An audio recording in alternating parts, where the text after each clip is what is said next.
Hello दोस्तों, आप सभी का हार्दिक स्वागत है एजुकेशन गैलेक्सी में। आज अपन बात करने वाले हैं हिंदी 100 मार्क्स का जो है सिलेबस और मतलब ये कौन कौन से चैप्टर हिंदी 100 मार्क्स में आता है ये बात करने वाले हैं। और आज का फर्स्ट चैप्टर बातचीत, जिसके लेखक बालकृष्ण बर्जी, इसका आज ऑब्जेक्टिव करने वाले हैं।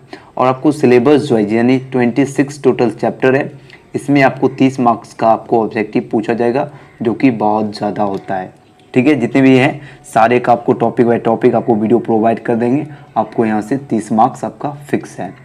ठीक है, और पहले आप लोग देख लीजिए गद्य खंड में कौन कौन से चैप्टर आते हैं। तो गद्य खंड में कौन कौन से चैप्टर है, तो पहला है बातचीत, जिसके लेखक है बालकृष्ण बर्जी। ये सारे आप लोग साथ साथ याद भी करते चलना है। बातचीत के लेखक कौन है, तो बालकृष्ण बर्जी। और सेकेंड चैप्टर का नाम है उसने कहा था, जिसके लेखक है श्री चंद्रधर शर्मा गुलेरी जी। थर्ड चैप्टर है संपूर्ण क्रांति, जिसके लेखक है जयप्रकाश नारायण। फोर्थ चैप्टर का नाम है अर्धनारीश्वर, जिसके लेखक है रामधारी सिंह दिनकर।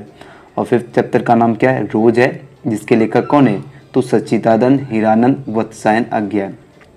ये 5 चैप्टर हुए। टोटल जो है गद्यखंड में जो है आपको 13 चैप्टर है। सारे आप लोग याद कर लीजिए। और यहाँ से जो है आपको 5 मार्क्स आपका सब्जेक्टिव भी पूछा जाता है, डायरेक्ट पूछा जाएगा। जैसे हो गया एक लेखक और एक पत्र के लेखक कौन है, भगत सिंह। इस तरह आपको मैच करने के लिए भी आपको एग्जाम में क्वेश्चन दिया जाता है। ठीक है, तो यहाँ पर है 6 जो है चैप्टर का है नाम है एक लेख और एक पत्र। इसके लेखक कौन है, भगत सिंह है। ओ सदानीरा का लेखक जो है वो कौन है, जगदीश चंद्र माथुर हो गए।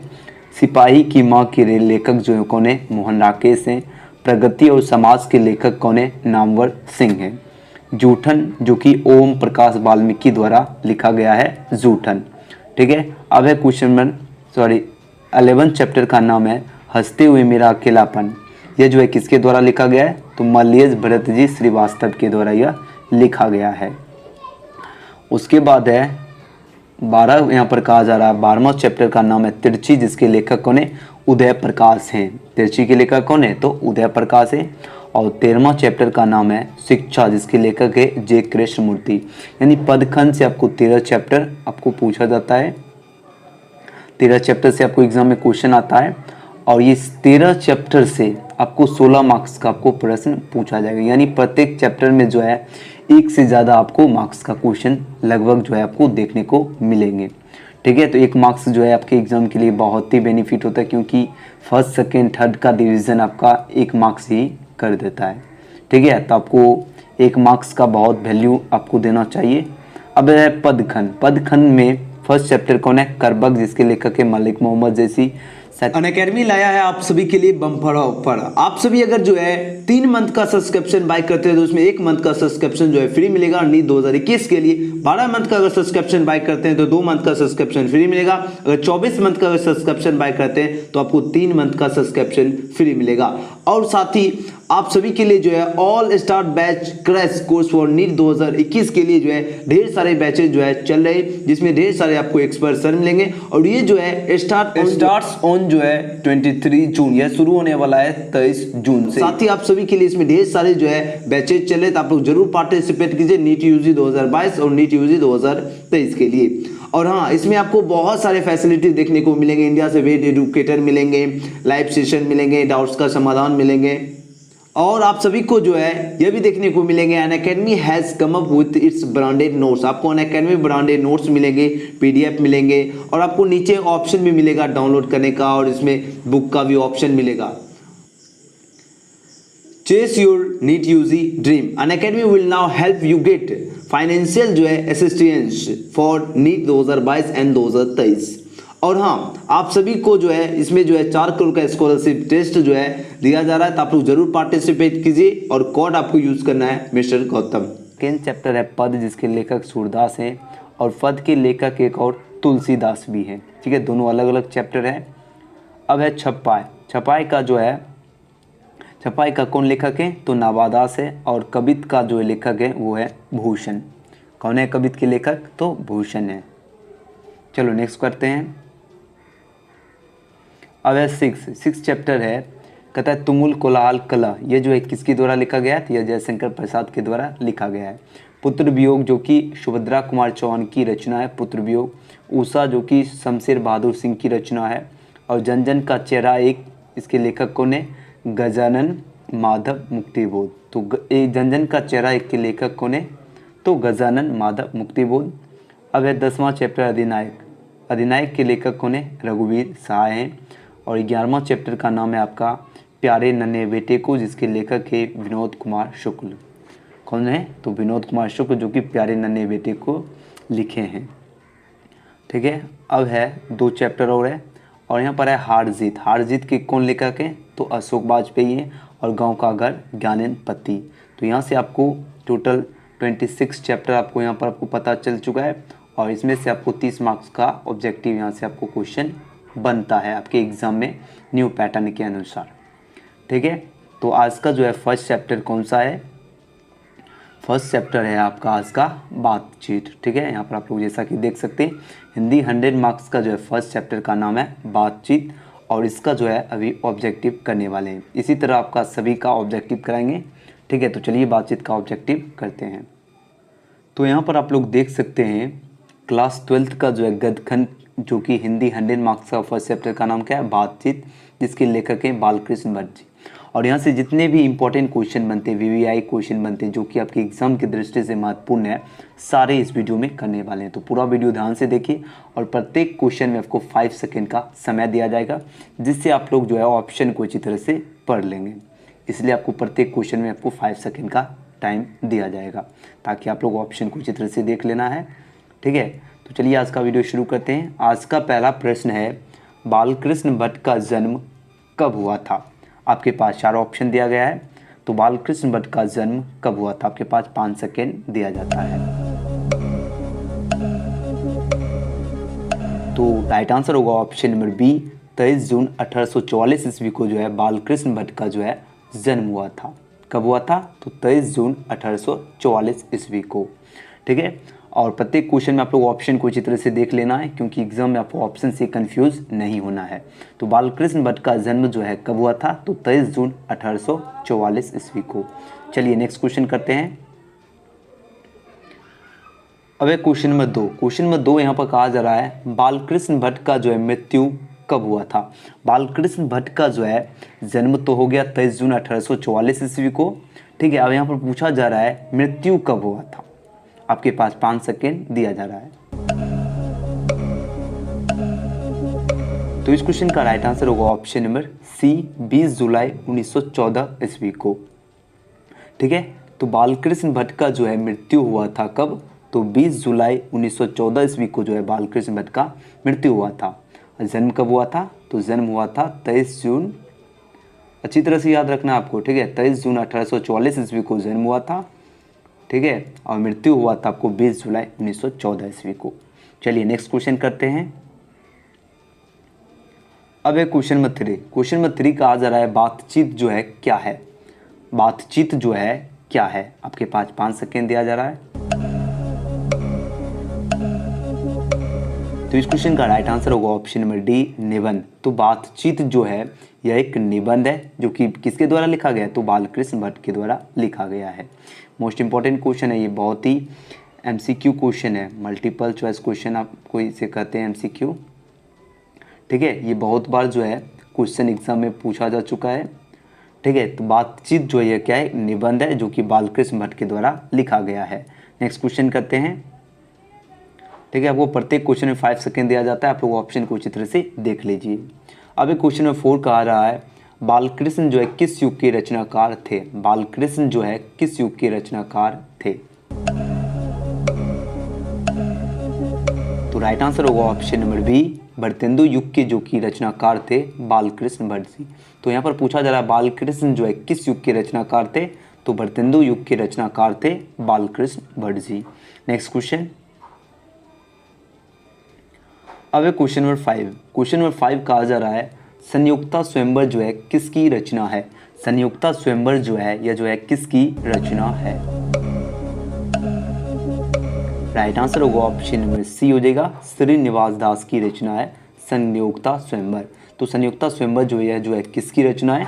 तो श्रीनिवास दास की रचना है संयुक्ता स्वयंवर। Next question. अब है क्वेश्चन नंबर 6।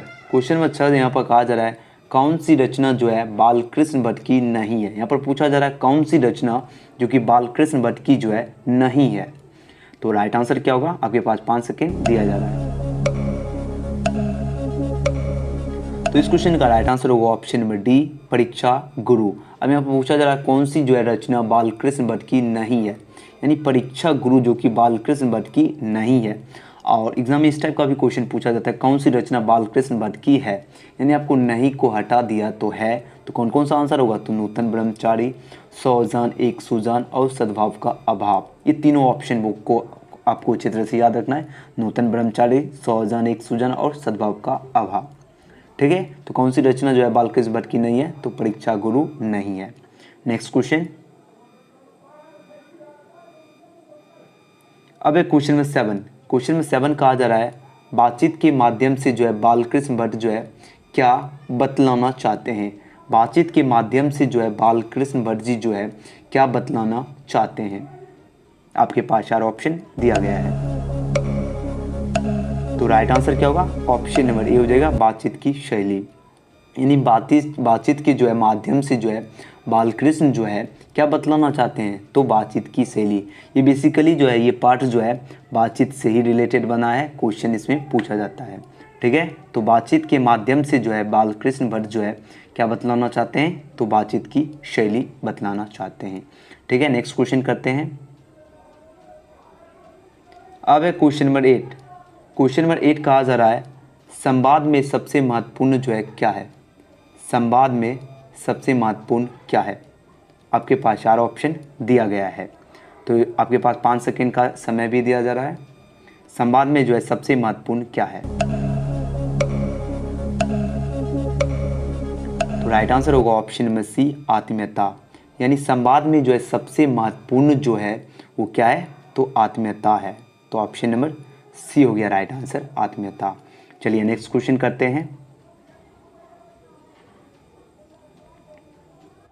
उसके बाद है क्वेश्चन नंबर 9। क्वेश्चन नंबर 9 कहा जा रहा है भट्ट जी को जो है किसने अंग्रेजी साहित्य के जो है एडिशन और स्टील की जो है श्रेणी में रखा है। भट्ट जी को जो है किसने अंग्रेजी साहित्य के एडिशन और स्टील की श्रेणी में रखा है। तो इस क्वेश्चन का राइट आंसर होगा ऑप्शन में सी, रामचंद्र शुक्ल।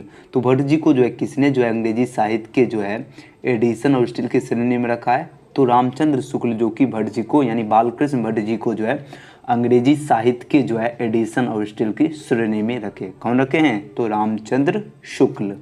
चलिए नेक्स्ट क्वेश्चन करते हैं। अब है क्वेश्चन नंबर 10। क्वेश्चन नंबर 10 कहा जा रहा है कौन सी रचना जो है बालकृष्ण भट्ट की है। कौन सी रचना जो कि बालकृष्ण भट्ट की है। राइट आंसर होगा ऑप्शन नंबर ए हो जाएगा, रेल का विकट खेल। यहाँ पर पूछा जा रहा है कौन सी रचना जो कि बालकृष्ण भट्ट की है, तो रेल का विकट खेल जो कि बालकृष्ण भट्ट की रचना है। और ये ऑप्शन बी रेणुका, कछुआ धर्म और परीक्षा गुरु, ये सभी जो है बालकृष्ण भट्ट की रचना नहीं है। तो कौन सी रचना जो कि बालकृष्ण भट्ट की है, तो रेल का विकट खेल। और एक और कौन सा, एक तो ये हो गया रेल का विकट खेल और दूसरा कौन सा है, तो बातचीत है। ठीक है, एक बातचीत हुआ और दूसरा है रेल का विकट खेल। ठीक है, ये दोनों कम से कम आपको याद रखना है। और बातचीत क्या है, निबंध है। Next question. अब एक क्वेश्चन में 11। क्वेश्चन में 11 कहा जा रहा है भट्ट जी को जो है किसने अंग्रेजी साहित्य के जो है एडिशन और स्टील की श्रेणी में रखा है। यानी बालकृष्ण भट्ट जी को जो है किसने अंग्रेजी साहित्य के एडिशन और स्टील की श्रेणी में रखा है। ये क्वेश्चन रिपीटेड है, आप लोग इसका आंसर नीचे कमेंट बॉक्स में सभी बच्चे दे देना है। ठीक है, तो ये रिपीटेड क्वेश्चन है, आप लोग को याद ही है। ठीक है, रामचंद्र शुक्ल। तो भट्ट जी को जो है किसने अंग्रेजी साहित्य के जो है एडिशन और स्टील की श्रेणी में रखा है, तो रामचंद्र शुक्ल। Next question. अब एक क्वेश्चन नंबर 12। क्वेश्चन नंबर 12 कहा जा रहा है रॉबिन्सन क्रूसो ने जो है 16 वर्ष के उपरांत जो है किसके मुख से जो है बात सुनी। रॉबिन्सन क्रूसो ने जो है 16 वर्ष के उपरांत जो है किसके मुख से बात सुनी। राइट आंसर होगा ऑप्शन नंबर ए, फ्राइडे के मुख से बात सुनी रॉबिन्सन क्रूसो। यानी ऑप्शन नंबर ए हो गया राइट आंसर, फ्राइडे के। तो रॉबिन्सन क्रूसो ने जो है 16 वर्ष के उपरांत यानी 16 साल के बाद जो है किसके मुख से जो है बात सुनी, तो फ्राइडे के मुख से बात सुनी। ऑप्शन ए हो गया राइट आंसर। Next question. अब है क्वेश्चन नंबर 13। क्वेश्चन नंबर 13 कहा जा रहा है कौन सी जो है कृति बालकृष्ण भट्ट की लिखी हुई है। यहाँ पर पूछा जा रहा है कौन सी कृति जो कि बालकृष्ण भट्ट की लिखी हुई है। तो इस क्वेश्चन का आंसर आप लोग दीजिए, आपके पास 5 सेकेंड का समय दिया जा रहा है। तो राइट आंसर होगा ऑप्शन नंबर बी, रेल का विकट खेल। यहाँ पर पूछा जा रहा है कौन सी कृति जो कि बालकृष्ण भट्ट की लिखी हुई है। तो रेल का विकट खेल जो कि बालकृष्ण भट्ट की लिखी हुई है, और रेणुका, वैशालिका, नगरवधु, आर्यवर्त, ये सभी जो कि बालकृष्ण भट्ट की लिखी हुई नहीं है। तो आंसर क्या हो गया, ऑप्शन नंबर बी, रेल का विकट खेल। चलिए नेक्स्ट क्वेश्चन करते हैं। अब है क्वेश्चन नंबर 14। क्वेश्चन नंबर 14 कहा जा रहा है बोलने से ही जो है मनुष्य के रूप का जो है साक्षात्कार होता है, यह जो है किसने कहा है। बोलने से ही जो है मनुष्य के रूप का जो है साक्षात्कार होता है, यह जो है किसने कहा है। तो इस क्वेश्चन का राइट आंसर क्या होगा, option number D, Ben Jonson. तो बोलने से ही जो है मनुष्य के रूप का जो है साक्षात्कार होता है, यह जो है किसने कहा है। तो यह जो है बेन जॉनसन ने कहा, यानी ऑप्शन नंबर डी हो गया राइट आंसर, बेन जॉनसन। चलिए नेक्स्ट क्वेश्चन करते हैं। अब है क्वेश्चन नंबर 15। क्वेश्चन नंबर 15 यहाँ पर कहा जा रहा है बालकृष्ण भट्ट का जो है निवास स्थान कौन सा, यानी कहाँ पर जो है इनका निवास स्थान है। आपके पास 4 ऑप्शन दिया गया है। तो राइट आंसर होगा ऑप्शन नंबर बी, इलाहाबाद के उत्तर प्रदेश में जो कि बालकृष्ण भट्ट का क्या है, निवास स्थान, यानी इनका घर कहाँ पर है। तो इलाहाबाद उत्तर प्रदेश में इनका घर है। ठीक है, तो बालकृष्ण भट्ट का निवास स्थान कहाँ पर है, तो इलाहाबाद के उत्तर प्रदेश। और बातचीत से जो है 15 ही MCQ क्वेश्चन बनते हैं, जो कि इतना ही, यही से जो है इस चैप्टर से इससे ज़्यादा क्वेश्चन आपको एग्जाम में नहीं पूछा जाएगा, इसके अंदर से ही पूछा जाएगा 15 में से ही। ठीक है, तो आपको सारे क्वेश्चन अच्छी तरह से याद हो चुका है। ठीक है, और जो बच्चे इस चैनल से नहीं जुड़े आप लोग चैनल को सब्सक्राइब करके बेल आइकन प्रेस कर लीजिए, ताकि आप लोग को प्रत्येक वीडियो का नोटिफिकेशन मिलता रहे। और वीडियो पसंद आए तो आप लोग लाइक भी कर दीजिए और अपने दोस्तों के साथ शेयर भी कर दीजिए। मिलते हैं अगले वीडियो में। Thanks for watching.